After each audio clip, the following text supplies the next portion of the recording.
perjudian yang dilakukan di apartemen Robinson, sampai ratusan orang berada di sana ya. Artinya kan pengawasannya yang lemah.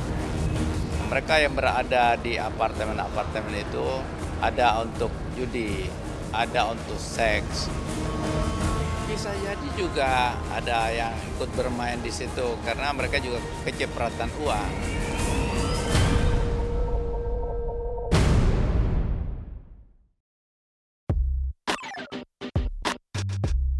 Apartemen, sebuah hunian bersusun dengan konstruksi bangunan menjulang tinggi. Para penghuni tempat ini terkesan eksklusif. Biasanya, tak bisa sembarang tamu datang untuk menemui si pemilik unit. Sistem yang sangat tertutup di apartemen akhirnya banyak disalahgunakan untuk praktik prostitusi atau perjudian.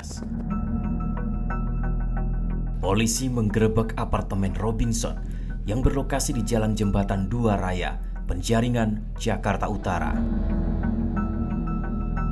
Di dalam apartemen ini ada arena perjudian yang omsetnya mencapai 700 juta rupiah per hari.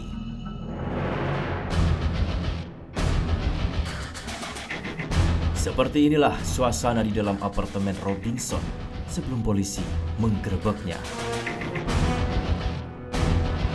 Setiap meja diisi oleh bandar dan para pemain yang sedang beradu peruntungan. Dahsyat, seperti yang sering kita lihat di film-film Hollywood.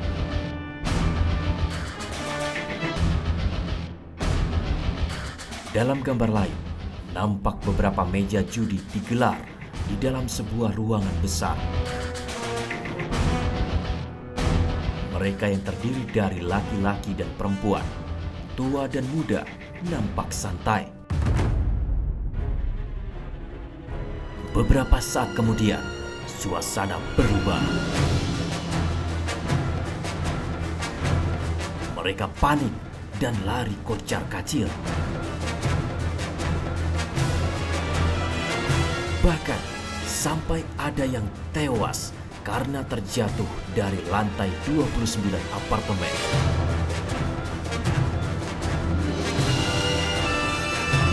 Rupanya ruangan ini digerebek polisi.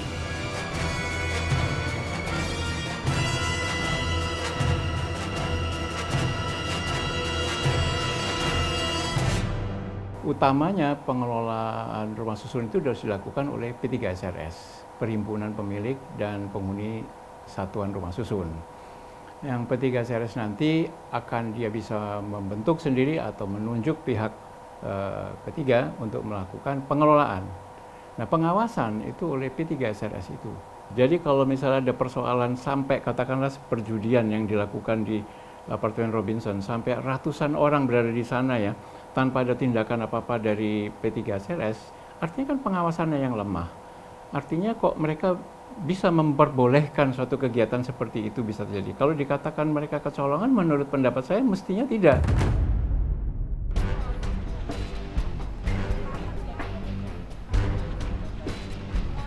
Untuk kepentingan penyelidikan, ratusan orang yang berada di salah satu ruangan apartemen Robinson ini digelandang ke Mapolda Metro Jaya.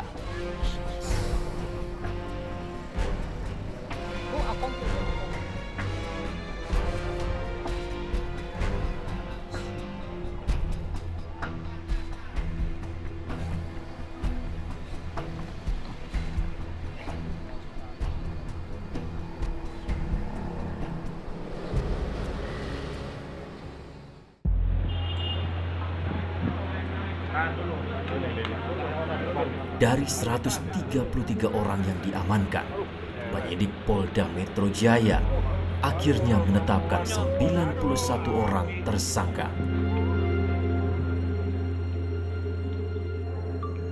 42 orang diketahui sebagai penyelenggara dan sisanya 49 orang diketahui sebagai pemain. Menyikapi soal ini, Sosiolog Musni Umar mengungkapkan, bukan tidak mungkin ada pihak pengelola apartemen yang bermain dalam kasus perjudian di apartemen Robinson. Bisa jadi juga ada yang ikut bermain di situ karena mereka juga kecipratan uang. Karena ini perputaran uangnya besar, maka dilakukanlah hal-hal yang seperti tadi itu dengan harapan tidak bisa diendus oleh aparat. Biasanya tempat-tempat yang eksklusif, yang tertutup itu ada pelanggaran hukum, ada hal-hal yang dilakukan yang kemudian dia merasa ini saya punya, saya sudah beli, ini saya sudah sewa, jadi saya berhak melakukan apapun yang saya inginkan. Bukan hanya perjudian, apartemen juga kerap digunakan sebagai sarang prostitusi. Dan kami sempat melakukan penelusuran di sebuah apartemen di pinggiran Jakarta.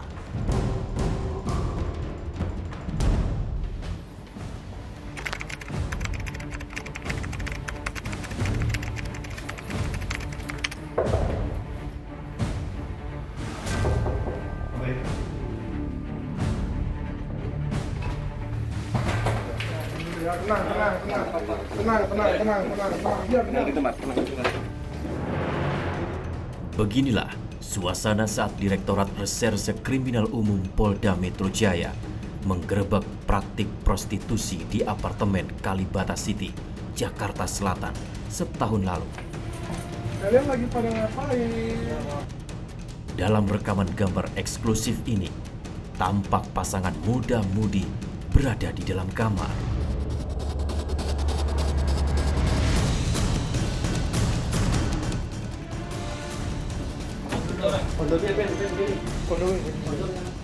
Di salah satu kamar, polisi melakukan penggeledahan.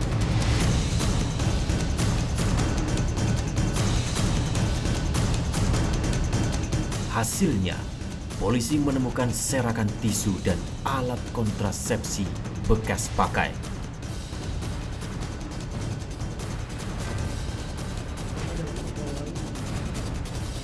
Di kamar berbeda, polisi juga menemukan pasangan mesum lainnya. Mereka nampak terkejut.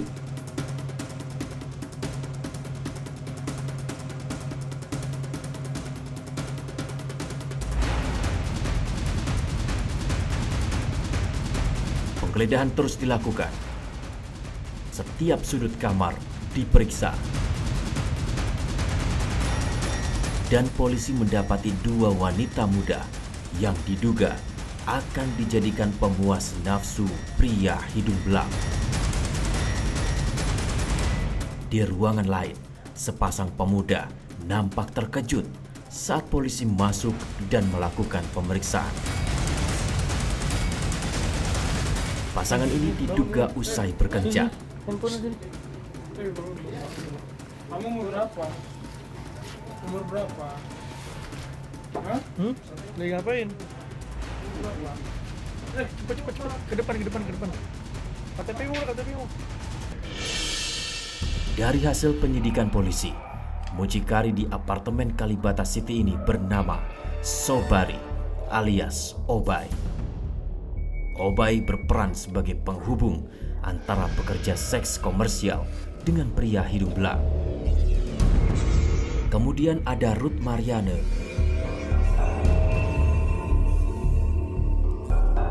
dan Rotami Sumarno alias Oncong. Ketiganya sudah ditetapkan sebagai tersangka.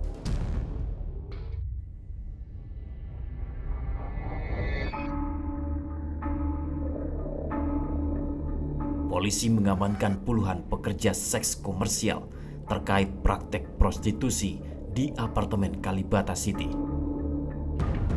5 di antaranya masih berstatus ABG.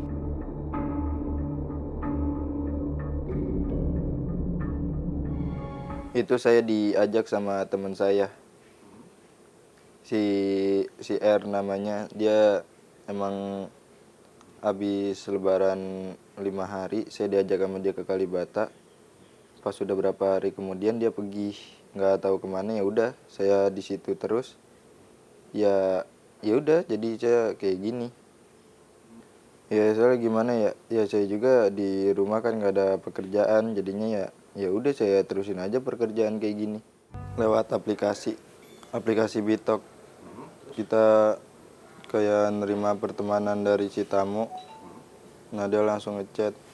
Ya udah saya nggak banyak basa-basi, langsung saya tulis kata-kata open BO. Ya udah di situ dia langsung nanya berapa harganya. Saya kasih kata-katanya ada di situ. Dia tinggal nego doang. Bisa setelah dia bisanya jam berapa ke situnya, ya udah gitu aja. Dari 1 juta sampai 500. Dealnya palingan 500 kalau nggak 800. Cuma